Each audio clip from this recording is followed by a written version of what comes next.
c'est Vincent Clerc pour toutsport.fr.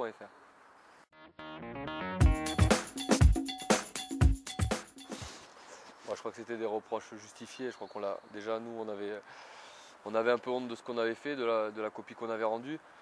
Donc c'était logique et normal qu'on se fasse taper sur les doigts. C'est dans la logique. On est mauvais, on doit se faire engueuler, quoi. On est quelque part un peu des enfants quand on est en club ou en équipe de France. On est un groupe, mais on doit être responsable de ce qu'on fait sur le terrain. Et ce jour-là, ben, on a raté, quoi. Et donc on méritait d'être un peu secoué. Après, il y a des choses qui ont été dites. Emporté par l'émotion, qu'il a un peu regretté. Il s'est excusé très vite sur certaines choses qui avaient pu toucher certains joueurs, mais globalement on méritait ce qui a été dit. Ouais, je pense qu'il y a pas mal de choses à garder, sauf que jusqu'à maintenant on n'a pas réussi à tout garder en même temps. On faisait des bonnes choses, puis le match d'après c'est autre chose qui n'allait pas. Donc là le fait de pouvoir travailler de façon continue sur les points faibles, améliorer les points forts, faire une vraie prépa physique, c'est un vrai avantage pour nous et je pense que ça peut suffire.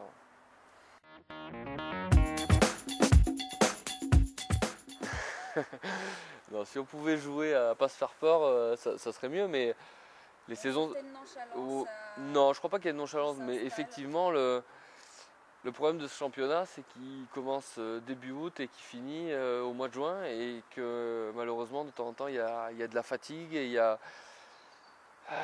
des performances, un peu des contre-performances, même si je crois que cette année quand même on a enchaîné les résultats, c'était pas toujours très beau, mais c'est ce calendrier qui fait que semaine après semaine, il y a quand même des fois un peu de fatigue, de passer d'une compétition à l'autre, les blessures qui font que il y a des matchs où on est peut-être un peu moins présent. Donc il faudrait toujours l'être, mais c'est quand même compliqué. Mais je pense pas qu'il y ait une forme de nonchalance. Il y a seulement des matchs où des fois on a plus de mal à s'y mettre. Il y a aussi l'adversaire qui a le droit d'être bon et qui nous met en difficulté. Mais je crois pas. C'est exactement ça, mais je crois pas que ça soit de la nonchalance ou une certitude vis-à-vis des autres clubs. Non, non, pas du tout. C'est pas du tout ça. On est toujours dans de la remise en question. L'équipe tourne beaucoup, mais c'est le problème de jouer beaucoup de matchs dans plusieurs compétitions. Des fois, il y a des matchs qui sont un peu moins aboutis.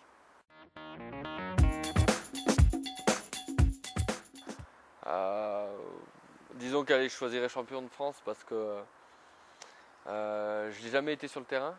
J'ai été 3 fois champion d'Europe. Je m'étais arrêté en demi-finale du championnat de France parce que je m'étais blessé. Je m'étais fait rupture des ligaments croisés en 2008. Donc j'aimerais bien le vivre une fois sur le terrain. Donc on va dire champion de France. En fait, c'est un fonctionnement qui est très différent. Au Stade Toulousain, c'est des coachs qu'on voit 2 fois par jour, toute l'année. Donc on est dans une vraie relation de proximité et donc on échange beaucoup, on se connaît par cœur, ils attendent aussi beaucoup de nous. Et voilà, on est dans un travail permanent de progression. Quand on arrive en sélection, on ne peut pas être dans un travail de progression, de travail, on est presque tout de suite dans un besoin de performance. On est dans une sélection, donc il faut à la fois trouver des automatismes avec les joueurs qu'on n'a pas l'habitude de fréquenter. Les entraîneurs sont qu'une semaine pour préparer un match, donc c'est beaucoup plus difficile pour eux de rentrer dans une dynamique de travail et de relations très suivies, à part quand on a 2 mois de préparation, c'est l'avantage. Donc la relation, voilà, oui, voilà, il faudrait qu'en équipe de France on crée un esprit club, c'est le but. Donc entre les joueurs, ça se crée petit à petit, mais il faut du temps pour ça. Et c'est vrai qu'on en manque un peu quand on voit l'hémisphère sud qui a 3 mois de préparation avant chaque compétition. C'est un réel avantage et c'est vraiment là la grosse différence. Voilà, c'est vraiment là la différence entre les deux. Et c'est pour ça qu'encore une fois, quand on a l'occasion de se réunir quelques semaines ensemble, la progression elle est nette parce que ça change tout.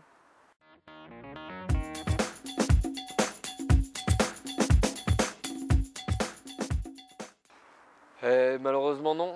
J'ai eu l'expérience en 2003. C'est pour ça que je reste très prudent par rapport aux sélections. Et je m'étais fait piéger comme ça. J'avais peut-être trop de certitude de faire la Coupe du Monde et j'avais été très déçu. Donc là, au moins, j'ai fait ce qu'il fallait. J'ai pas de regrets à avoir sur la production en équipe de France. Maintenant, ça reste une sélection, ça reste un choix pour une Coupe du Monde.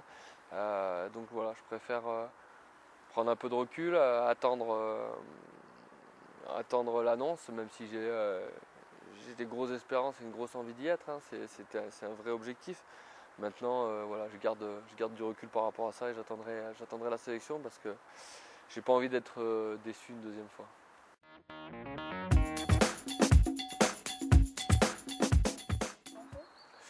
L'idéal, ce serait exceptionnel, mais vraiment, je ne me suis jamais fixé d'objectifs statistiques en termes d'essais, que ce soit en club ou en équipe de France. J'aime bien marquer, hein, je prends beaucoup de plaisir à marquer, c'est un peu aussi mon rôle en tant qu'ailier, mais pas seulement. Et du coup, j'ai jamais fait de fixation sur les essais parce que des fois c'est cyclique, des fois il y a des périodes où on ne marque pas, des périodes où on marque plus, et si on commence à faire des fixations sur marquer un essai, je crois que ça, ça conduit souvent à une contre-performance.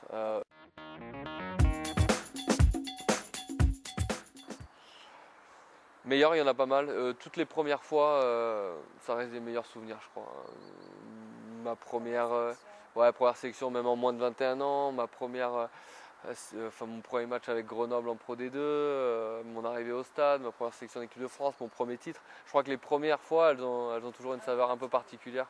Après, c'est difficile d'en détacher une parce que j'ai eu autant de sensations presque même sûrement d'avoir ma première sélection moins de 21 ou de jouer mon premier match avec Grenoble parce que c'était déjà, pour moi, c'était un rêve à cette étape-là. Et après, j'ai franchi des étapes, mais je ne me voyais pas aller plus loin. Donc c'était presque des aboutissements à chaque fois. Donc c'était des rêves que je réalisais. Donc j'ai eu des sensations, cette même sensation à chaque fois. Donc les premières fois, ouais, ça reste exceptionnel. Ouais, les pertes de finale, la blessure peut-être. Peut-être que c'est mon pire souvenir parce que après ça veut dire des longs mois derrière de doute, d'efforts, de sacrifices. C'est peut-être ça.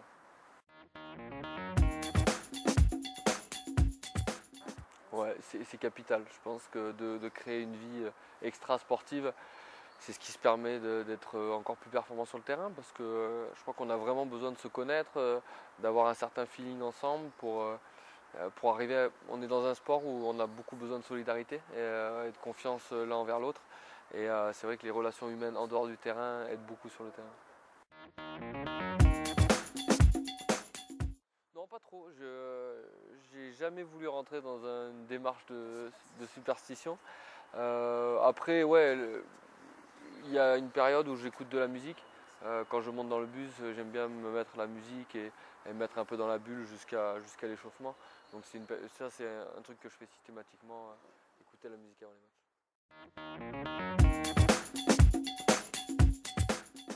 Alors ben, ça a changé depuis peu. Avant c'était aller en ville, me balader, profiter un peu de chez moi aussi pour me reposer. Depuis peu, il y a aussi m'occuper un peu de ma fille et de pouponner. Ouais. Vincent, toi qui fais partie de l'équipe de France, quelles sont tes craintes et tes espoirs pour cette Coupe du Monde à la fin de l'année? Bon Xavier, je suis ravi que tu me poses ces questions parce que je sais que tu es un très bon journaliste. Mes craintes, ma première crainte c'est de ne pas y être.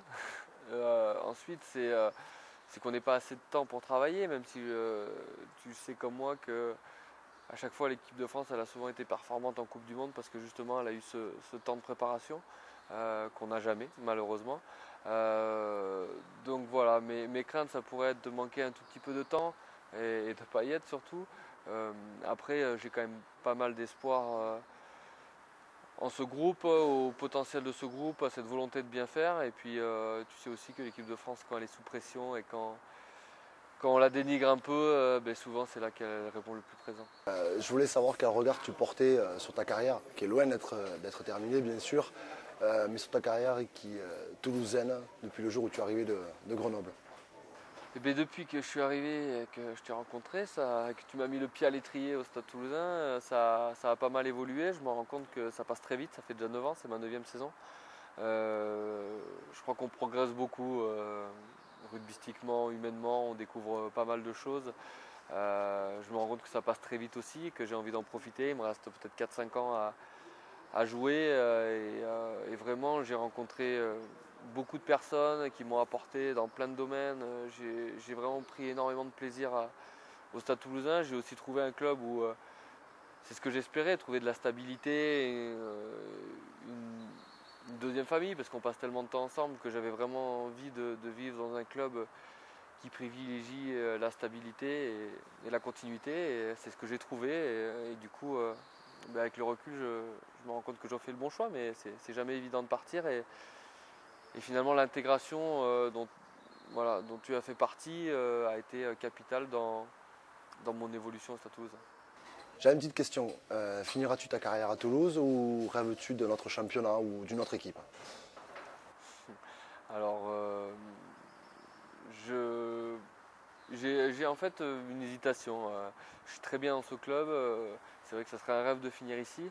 Malgré tout, j'ai toujours eu une envie, c'est de découvrir l'étranger. C'est mon seul regret en tant que non-étudiant ou étudiant en partiel. J'ai jamais pu faire d'année Erasmus et je crois que de découvrir un autre pays, une autre culture, c'est vraiment quelque chose qui me tente. Donc si j'ai l'opportunité, peut-être que je l'ai fait, si j'ai le courage.